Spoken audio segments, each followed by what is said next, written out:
Okay, in this video, I'm going to show you how to get started on the toe of the slipper. We work the toe in a spiral. As you can see, it's not joined, it's actually worked one complete piece in a spiral. But we don't want to start with a circular piece. We're not crocheting into a ring or into a magic loop or anything, because that would kind of give a base rather than this nice flat toe. What we're going to do is we're going to create a foundation chain and crochet into both sides of the foundation chain, which means you kind of come along one side as you normally would, then you go round, which allows you to carry on working in this spiral. It's a lovely technique. It's not tricky. Once you get the hang of it, it's just knowing what to look for, where to put the hook on the as you work down the other side of the foundation chain. Once you've got that licked, you'll be absolutely fine, and then you're off and running with your spiral. So that's what we're going to do in this video. Before we start, you're going to need, just to begin with on this project, 2 stitch markers, and I've just realised I haven't even got the current one here, but never mind. I'm using 2 previous box stitch markers. You can use safety pins or anything, it's really not a problem, but do have 2 of those handy. And for the purposes of this, I am just going to be working the first size of the slippers. It's absolutely the same technique regardless, but I'm just going to be working the first size. So if you're not working the first size, please don't get hung up on the numbers that I'm saying, but just look at the technique. Right, so to start with, we're going to make a foundation chain, and to do that we need to start with a slip knot, and this is my favourite tip of all time. It's the most simple and the most favourite tip ever. When you make a slip knot, make sure that the loop that you're pulling through, you're making it with the cut end of the yarn, because you can tighten this a lot easier when you get to the end and want to neaten up your work. It makes, and you wouldn't believe it, but it makes an enormous difference. So do try and get into the habit of doing that. Big thanks to Amanda for that tip. I had no idea. I mean, you're probably already doing it like that, aren't you? But I had no idea. Right, so I'm going to be making 8 chains for my size of slipper. So that's 1, 2, don't make them too tight, but we don't want loose and flappy. 3, 4, 5, 6, 7. Do you know, I think I may have already miscounted, so let me just count that. 1, 2, 3, 4, 5, 6, 7, 8. Yes, that's correct. Right, so we are going to make our first stitch, which is the extended double crochet. We're going to make that into the second chain from the hook. I'm sure you already know all about this, but that would be the first chain here, and this would be the second chain. So extended double crochet into that one. So yarn over, pull through 1 loop, yarn over, pull through that first loop, yarn over, pull through 2. I'm not going to focus too much on the stitch itself because we've got another video for that. So there's your first extended double crochet, and we're now going to make 5 more for my size. So 5 more, working along the chain in the normal way. So that was 1. I've got my yarn in a yarn bowl here, but it's not working because it's a bit big for the yarn bowl, so sorry if I have to keep yanking it. Right, 2, so my hook is going into the chain, pulling through 1 loop, going through 1 loop, going through 2 loops, all the way along. So it's 5 more I have to make in total. And when we get to the end, it's a little bit different. So you can see, I'm sure you already know how to crochet into a foundation chain, so I'm not focusing on that too much, but just in case, I'll just show you again. Hook's just going in there. Right, so I've got 1 chain left, which means I've got 6 in total stitches. That's 1, 2, 3, 4, 5, 6. Now at this point I am going to be making 3 stitches into the final chain. What that's going to do is it's going to kind of start to bring me round so we can start working in the other direction. Now with these stitches, as you work your piece, these are going to be where your increases happen. So this is where we're going to start. We need to mark one of the stitches here, and we need to mark the second of the 3 stitches. So I will be doing that. So I'm going to go into the final chain. So this is stitch number 1. Come on, yarn. and stitch number 2, all into the same chain. As you can see, it's sort of stretching, so that's absolutely fine, and stitch number 3. Okay, so I've taken my hook out now, so I just want to show you, you've got 3, you can see you've got 3 stitches going into the one chain there, and what we want to do now is we want to pop a marker onto the second of those stitches, all right, because that is going to that's going to be, like I said, that's going to be where we work our increases as we carry on. Now, can I just, a tip is with the stitch markers, do have 2 different ones, because you need to be able to differentiate. As you go round and round, if you pick this up and put it down, you are going to forget which is the beginning and which is the first and which is the second stitch marker. So just, if you need to, make a note. I do need to make a note, so I've done that. My heart is my first one. Right, so we have worked into all of the chains on the foundation now, so I'm going to have to turn and start coming back in the other direction.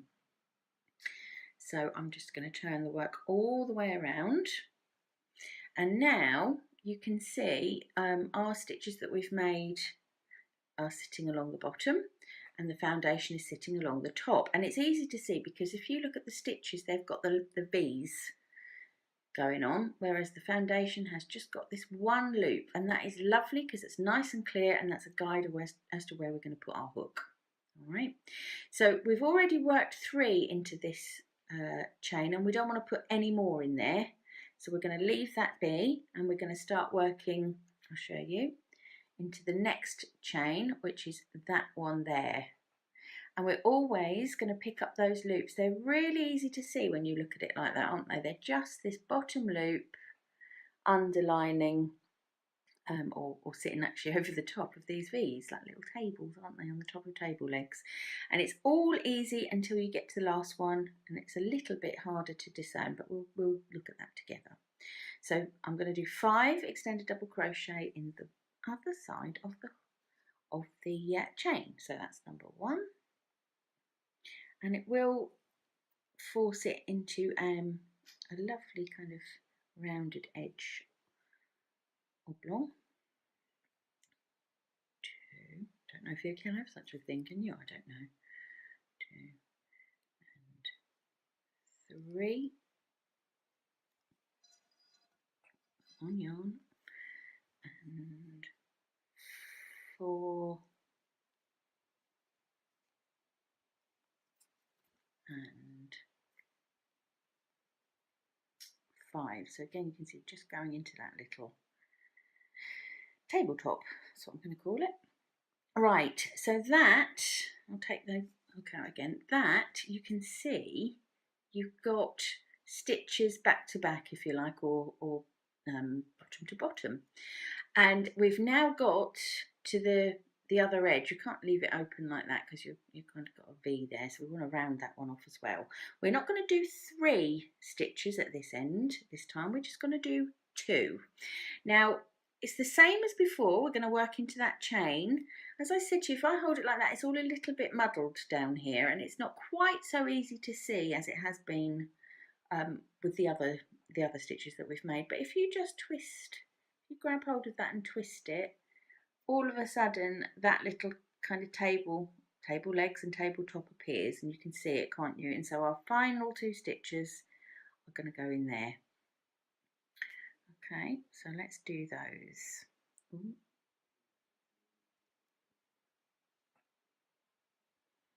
That's 1,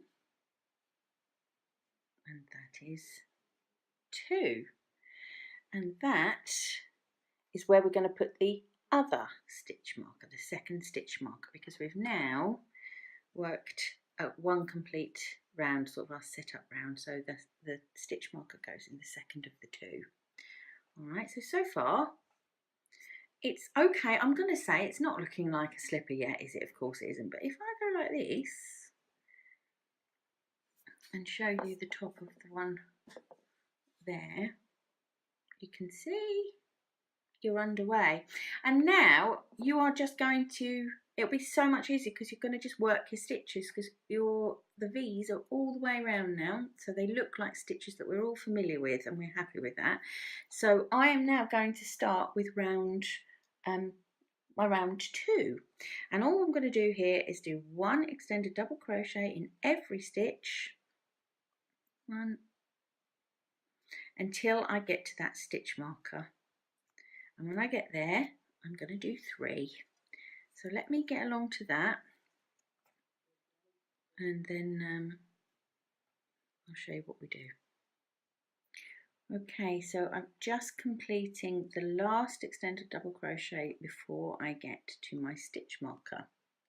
Okay, what I'm going to do is I'm going to take that out, keep it to the side because we're going to need it again really soon. We're now in the second of the 3 stitches. It's really hard to see, but you know you are because you've just taken the stitch marker out of it. You're in the second of the 3 stitches that you made into the one end chain, and this is where our increases are going to happen. So you are again going to make 3 stitches, and I bet you know where you're going to put that stitch marker, don't you? That's right, into the second of the 3, so into the middle stitch. So I've done 1, I've done 2, I've done 3, and I'm going to get my stitch marker again and put it back into stitch number 2, so that when I come round again I know where I've got to do my increase. It's really important to just keep that place marked. It's a good reminder as well that you've got to do your increases. So that's the first one done. Now on our pattern it then says repeat. So we're going to repeat by going all the way along, and it's really simple now because we've got proper stitches to work into. We're on familiar territory and everything is fine. Okay, all the way along with our beautiful extended double crochet stitch. What are you thinking of this stitch? I love this stitch. Okay, last one, and now we are in to the marked stitch. So I'm going to take that out. I'm going to make the 3 stitches in one place. So that's 1 into there. That's 2 into the same place. And that's 3. And then pick up that stitch marker again and pop it into stitch number 2, so that when we come round again we know where to do the increase. Okay, and that's that really. That's all you really need to get started. As you go round on this, see, look, it's already, look at the toe! Your increases are going to turn the shape to have, you know, the slope going up, then you've got your toe, and then the slope going down. So it is going to form that lovely shape, and then you're going to stop your increases and work in the spiral for a bit. So that is the most, I guess, tricky part of the pattern, and it's not tricky at all, is it? So hopefully with this little video you'll be well on your way.